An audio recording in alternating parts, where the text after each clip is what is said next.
Donc s'occuper de tout, c'est aussi s'occuper de donner des activités à tout un chacun.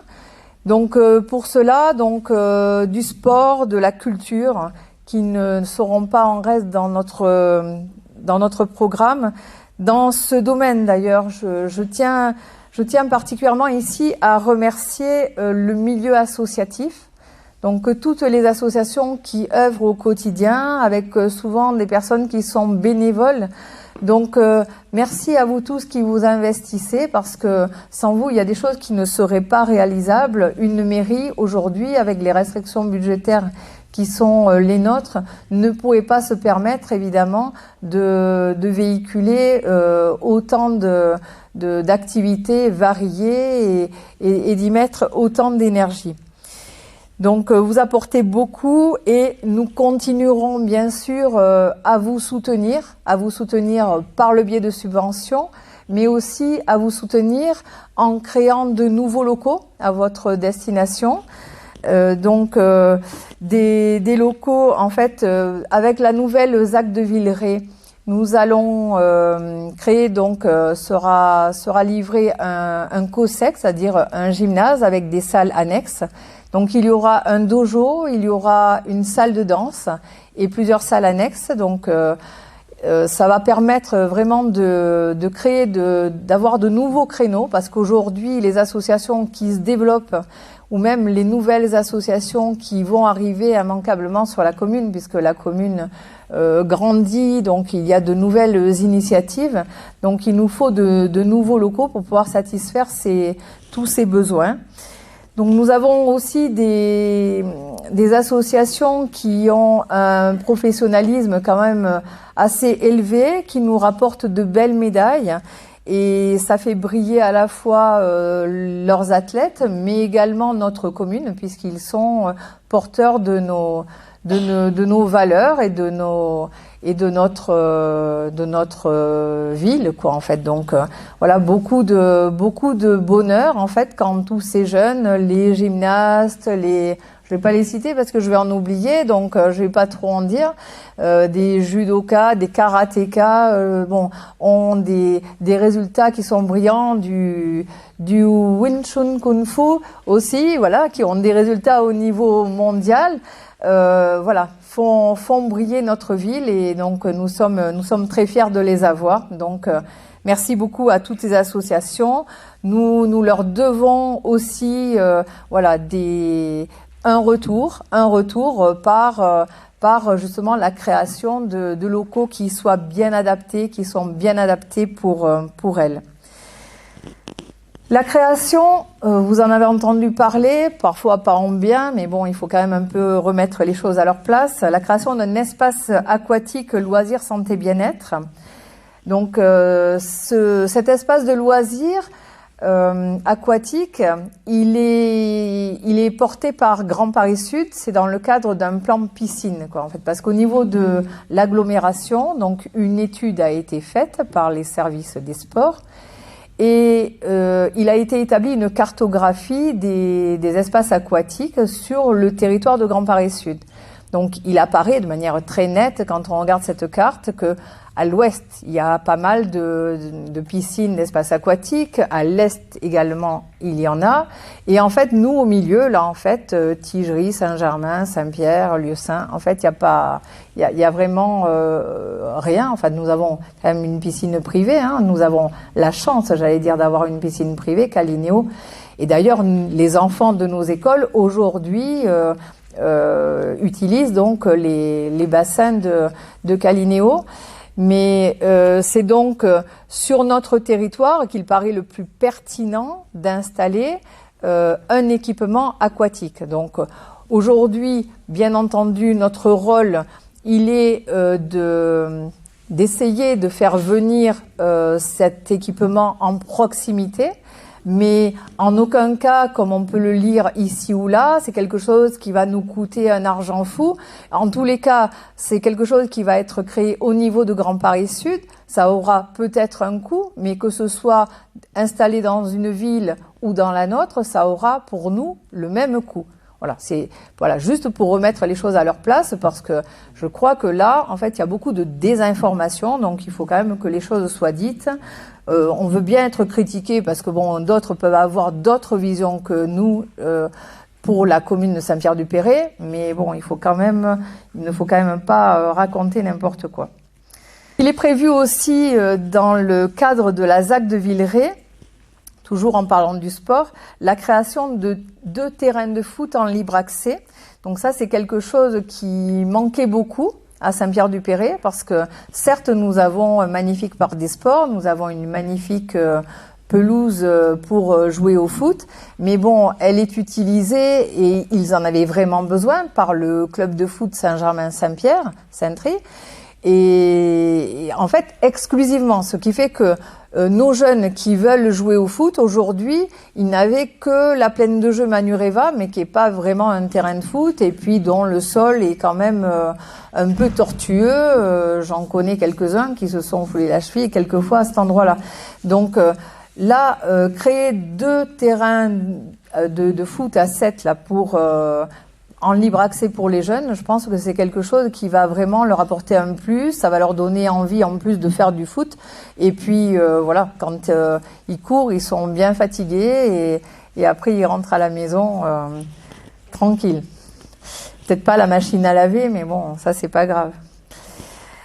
Nous allons créer également donc 2 city-stades. Il y a 2 city-stades qui sont prévus donc au niveau de l'espace Johnny Hallyday, c'est-à-dire bon, l'espace ancienne mairie, hein, pour ceux qui connaissent moins le nom de l'espace Johnny Hallyday.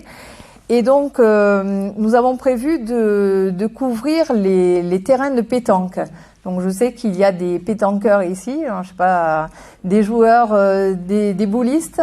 Donc je pense que pour leur plus grand bonheur, en fait, la couverture des terrains leur permettra de jouer davantage par tout temps, quoi, parce que bon, ici nous sommes en région parisienne, hein, vous l'aurez remarqué, et puis à certaines années, comme cette année-ci, il pleut pas mal, donc voilà, pour eux, ça leur permettra vraiment d'élargir leur champ leur jour d'accès au terrain, donc ça va être vraiment un plus. Et donc je salue d'ailleurs les gens de la pétanque qui sont dans la salle, voilà, au passage. Le secteur culturel à Saint-Pierre-du-Perret est riche aussi. Nous avons une médiathèque qui est très fréquentée, donc par toutes les générations. Donc les écoles vont à la médiathèque, et puis bon, les particuliers, alors ça va du tout petit jusqu'aux seniors, hein, donc qui vont emprunter des livres régulièrement. Nous avons un salon de peinture qui est de plus en plus connu et reconnu, et qui est de plus en plus visité. Il est également, et ça nous y tenons beaucoup, visité par les scolaires, qui parfois en fait découvrent pour la première fois en fait de la peinture et reçoivent des explications par rapport aux différentes techniques. Donc ça, c'est quelque chose qui est quand même vraiment très intéressant et très enrichissant. Il a été créé également un salon de peinture en relation avec une association de peinture de Saint-Pierre-du-Perret, donc l'association Aliézard. Et donc là, ça nous permet de mettre en avant les talents d'artistes locaux et des talents à Saint-Pierre-du-Perret ou dans les environs, hein, parce que les adhérents ne sont pas forcément que de Saint-Pierre-du-Perret. Il y en a beaucoup, et leur exposition est aussi vraiment très intéressante. Donc nous proposons de créer sur ce mandat des boîtes à livres. Donc des boîtes à livres sont des boîtes qui sont installées donc en extérieur, et dans lesquelles en fait on peut gratuitement emprunter un livre, le remettre. Si vous avez des livres excédentaires chez vous, vous pouvez déposer des livres, et comme ça permet à quelqu'un d'autre d'en profiter, alors que chez vous, bon, mais il va traîner au fond d'un placard ou dans un cagibi quelconque. Donc là au moins il va servir à quelque chose. Donc ça c'est quelque chose qui sera installé, bon, si vous nous faites confiance, sur le mandat à venir. Ensuite, sur le plan culturel, après l'aménagement d'un chemin autour du lac de l'hôtel de ville, Donc il s'agit donc de créer tout autour du lac de l'Hôtel de Ville un chemin qui sera carrossable, enfin carrossable au moins pour les vélos ou les personnes qui seraient en fauteuil, mais également donc pour tout un chacun.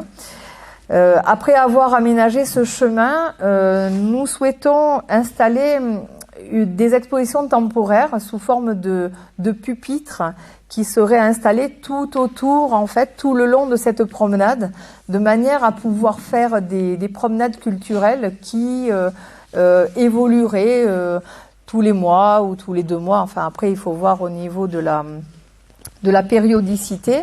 Elle n'est pas encore arrêtée. Mais donc, ça permettrait, en tous les cas, et ça, c'est un point auquel je tiens personnellement, ça permet que la culture aille vers les gens, parce qu'aujourd'hui, tout un chacun n'a pas forcément le temps d'aller à des spectacles, de se déplacer pour aller sur des spectacles culturels. Et là, en fait, c'est plutôt la culture qui vient aux habitants. De la même manière, nous envisageons donc d'installer sur les arrêts de bus ou les arrêts de TZN avec l'autorisation du STIF des supports dans lesquels en fait on pourra glisser des informations culturelles. Ainsi, bon, les personnes qui attendent le bus ou le TZN, en fait, pourraient lire un jour un poème d'un poète connu, voir une peinture, découvrir une page d'histoire. Donc voilà, tout à l'avenant, et voilà des initiatives qui permettent de se cultiver à des moments en fait où on n'a pas forcément autre chose à faire, et petit à petit en fait amener les habitants à la culture davantage que ce qu'ils ont le temps de le faire aujourd'hui, parce que voilà, on a sur Saint-Pierre-du-Perret, on a quand même une forte proportion d'habitants. 1/3 de nos habitants actifs travaillent sur Paris. Donc ce sont quand même des personnes qui font 1 heure, 1 heure et quart, 1 heure et demie de trajet matin et soir. Donc c'est sûr qu'il leur reste peu de temps pour faire autre chose toute la semaine. Donc il faut penser à tout le monde. Donc bien sûr, nous continuerons à soutenir les différentes associations culturelles, et nous renforcerons encore le forum des associations, donc qui est associé depuis quelques années à la fête de la ville. Donc ça, c'est vraiment le moment fort de l'année, et donc c'est un moment où nous nous retrouvons tous. Donc à la fois le forum des associations où tout un chacun peut aller s'inscrire dans les activités de son choix, mais également avec des activités donc qui sont proposées, des animations. Et donc le soir, maintenant, classiquement, nous faisons la retraite au flambeau, le feu d'artifice. C'est vraiment le moment de le faire, parce que là, nous sommes tous là. En fait, bon, il est traditionnel de faire un feu d'artifice pour le 14 juillet. Mais malheureusement, au 14 juillet, il y a la moitié de la population qui est déjà partie en congé. Et donc, c'est pour ça que notre choix s'est porté sur la date du Forum des associations, parce que là, dans l'ensemble, nous sommes tous là et nous pouvons en faire la fête tous ensemble. Tout le monde peut en profiter, et je pense qu'il est important pour une commune d'avoir des moments forts comme cela.